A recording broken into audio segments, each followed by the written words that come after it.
Lundi matin, 7 heures, c'est parti pour le début de la semaine.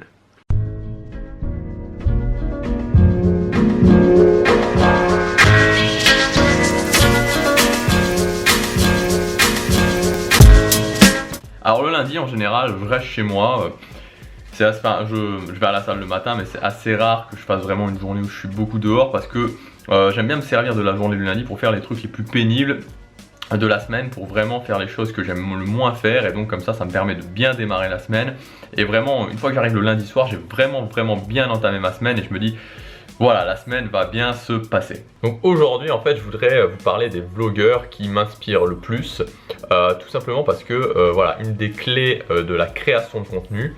Et voilà, quand on est vlogueur, quand on vlog tous les jours, bah, clairement il faut créer beaucoup de contenu. Une des clés de la création de contenu, c'est la consommation de contenu, c'est la consultation de contenu. Alors c'est pas forcément la même forme de contenu que vous. Vous n'êtes pas obligé, parce que vous êtes vlogueur, forcément de consommer du vlogging. C'est pas parce que vous faites des vidéos que vous allez regarder que des vidéos. Vous pouvez lire des livres, tout un tas de choses. Mais vraiment la base de la base, pour avoir de l'inspiration tout le temps, c'est clairement de consommer du contenu. Alors voilà, j'ai décidé de vous parler des vlogueurs qui m'inspiraient le plus. J'aimerais commencer cette liste par Casey Neistat, clairement, qui est un des vlogueurs qui m'inspire le plus. Donc c'est un américain, vraiment c'est le prototype du self-made man. Il est arrivé, alors je connais pas extrêmement bien son histoire, mais il est arrivé sans un sou en poche. Voilà, il s'est fait lui-même et aujourd'hui il a quasiment 2 millions de personnes qui le suivent sur YouTube. C'est juste énorme.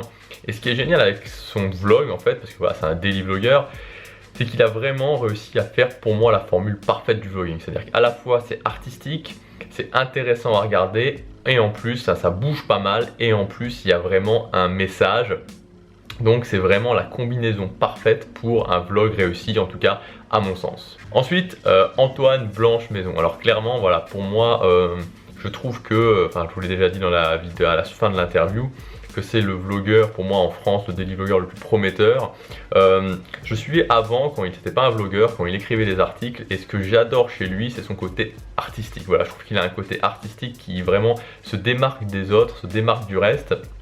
Et ça se ressentait dans ses articles, dans la façon dont dans le design de son blog par exemple. Et ça se ressent énormément dans ses vidéos, et c'est pour ça que moi, voilà, en termes artistiques, il m'inspire énormément. Ensuite, il y a aussi Jean de Web Marketing Junkie. Alors je pense que tous ceux qui sont un petit peu dans le domaine du web marketing, de la vente de produits sur internet le connaissent. Voilà, c'est un exemple pour beaucoup de gens, et moi j'avoue que avant qu'ils se mettent au vlogging, avant qu'ils se mettent au daily vlogging, je suivais pas trop spécialement. J'avais lu quelques-uns de ses articles, mais je trouvais que c'était beaucoup axé sur la vente, que c'était beaucoup des techniques de vente, et c'était des vidéos qui étaient extrêmement longues quand il faisait des vidéos où, voilà, où il parlait beaucoup pour au final tourner un petit peu autour du même sujet. J'étais pas spécialement inspiré, mais depuis vraiment qu'il s'est mis au daily vlogging, où finalement voilà, il a vraiment changé de format, il a vraiment changé même par rapport aux vidéos qu'il faisait avant, il a vraiment tout changé. J'adore vraiment ce qu'il fait. Alors évidemment, vu qu'il est en voyage, il vit déjà en Thaïlande, il voyage beaucoup, donc ça rend le côté artistique de son vlog très intéressant. Donc là on est beaucoup plus sur un vlog axé sur le message, c'est-à-dire qu'on est moins dans par exemple dans le Casey Neistat qui lui, va y avoir plein de séquences dans son vlog. Il va vraiment, voilà, sa journée, il filme vraiment sa journée. Là, pour Jean, c'est beaucoup plus, pour Jean Rivière, donc c'est beaucoup plus axé autour du message. Et au-delà, et autour du message, qui enrobe le message, il y a ce côté vlog, il y a ce côté voilà, ce côté voyage, ce côté mouvement qui rend les choses vraiment très intéressantes, particulièrement parce qu'il voyage beaucoup. Et encore une fois, quand on fait du daily vlogging, c'est clair que le fait de voyager, c'est juste génial parce que ça nourrit vraiment le blog, c'est le lifestyle idéal de voyager. Ensuite, Wartech. Qui a donc été un youtubeur gaming comme je vous le disais hier à la base, et qui s'est lancé dans le daily vlogging. Voilà, j'aime bien ce qu'il fait, j'aime bien le côté artistique de ses vlogs, c'est pas mal, voilà, je trouve ça pas mal, et c'est l'un aussi, voilà, c'est l'un des rares, finalement, des rares vlogueurs francophones parce que voilà, encore le vlog, vraiment le vlog, c'est-à-dire le daily vlogging, c'est-à-dire tous les jours, c'est encore un format qui est assez peu exploité en France, et c'est ça qui est génial, il y a un petit peu tout qui est à construire. Et enfin, Fun for Louis, alors c'est un anglais, voilà, c'est un anglais, je sais pas si c'est un anglais, mais il parle en anglais en tout cas, il a un accent extrêmement british, donc je pense que c'est un britannique. Voilà, donc ce vlog, ces vlogs sont assez longs. c'est souvent 14, 15, 16 minutes, donc il a vraiment un lifestyle de voyage encore une fois. Là on n'est pas du tout sur le message, moi clairement je me ressens pas vraiment touché, enfin je ne me sens pas vraiment touché par son message parce que c'est beaucoup, il est beaucoup dans un style bohème et moi je me sens pas spécialement appelé par ça.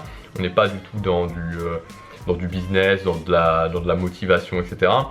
Mais en tout cas, j'adore le côté artistique, c'est très très très beau ce qu'il fait à ce niveau-là, c'est vraiment génial. Regardez un peu ça, les restes, voilà les restes de mon assiette d'hier. Comme vous voyez, j'ai pas mangé grand chose. Ce qui est difficile dans la période de Noël en fait, voilà, dans la période du mois de décembre et jusqu'après le nouvel an, même jusqu'à l'épiphanie, c'est que voilà, on a plein de bonnes choses à manger, enfin de bonnes choses, ça dépend, on va dire en tout cas au niveau du goût, et que voilà, c'est difficile de résister. Alors particulièrement à ça, les Milky Way. Je suis un grand fan, si l'appareil photo veut bien zoomer. Par contre ça je sais pas si vous connaissez, si vous êtes belge vous connaissez sûrement, c'est les cuperdons. C'est une spécialité belge, en tout cas liégeoise, et j'aime pas du tout. Et n'oubliez pas que vous avez le potentiel pour atteindre vos rêves. À demain.